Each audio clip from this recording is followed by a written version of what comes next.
Hello guys, welcome to our channel. So இன்றைக்கி நம்ம double chain stitch தான் பார்க்க போகிறோம். இதில் வந்து நான் 14 நம்பர் நீடில் அண்ட் சரி த்ரெட் எடுத்திருக்கேன். டபுள் செயின் ஸ்டிச்சுக்கு எப்போயே நம்ம போடுற மாதிரி ஒரு நார்மலான செயின் ஸ்டிச் வந்து போட்டுக்காங்க.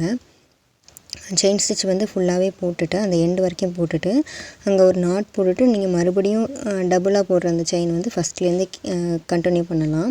அப்படி இல்லை அப்படின்னா இதே மாதிரி ரொட்டேட் பண்ணி நீங்கள் பேக் சைடு எடுத்துகிட்டு போயும் பண்ணலாம்.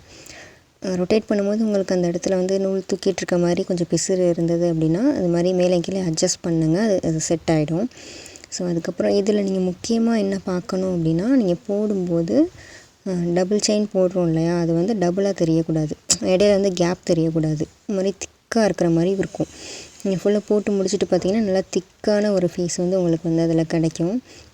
அதனால் இடையில கேப் இல்லாமல் கண்டினியூ பண்ணி நீங்கள் போட்டுகிட்டே இருங்க. இந்த டபுள் செயின் ஸ்டிச் வந்து நம்ம எங்கே யூஸ் பண்ணுவோம் அப்படின்னா, நம்ம ஸ்டார்டிங்கில் நம்ம நெக்லைன் கொடுப்போம் இல்லையா, ப்ளவுஸ் ஒர்க் பண்ணும்போது நம்ம நெக்லைனில் வந்து ஸ்டார்டிங்லேயே நம்ம வந்து 2 or 3 டைம்ஸ் வந்து இந்த மாதிரி சரி ஸ்டிச் போட்டுட்டு தான் அதுக்கப்புறம் பீட் ஒர்க்கோ இல்லை த்ரெட் ஒர்க்கோ ஏதோ ஒன்று நம்ம ஸ்டார்ட் பண்ணுற மாதிரி இருக்கும். ஸோ அதுக்கு தான் இது வந்து யூஸ் ஆகும். இந்த டபுள் செயின் மாதிரியே நீங்கள் ட்ரிபிள் செயினும் போடலாம், 4 டைம்ஸும் போடலாம். நீங்கள் போடும்போது ஒன்று முக்கியமாக என்ன கவனமாக வச்சுக்கணும் அப்படின்னா, கேப் தெரியக்கூடாது. 2 செயின் போடும்போது இடையில வந்து கேப் தெரியாமல் பார்த்துக்கங்க.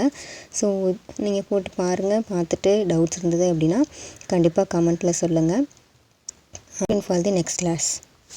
தேங்க்ஸ் ஃபார் வாட்சிங்.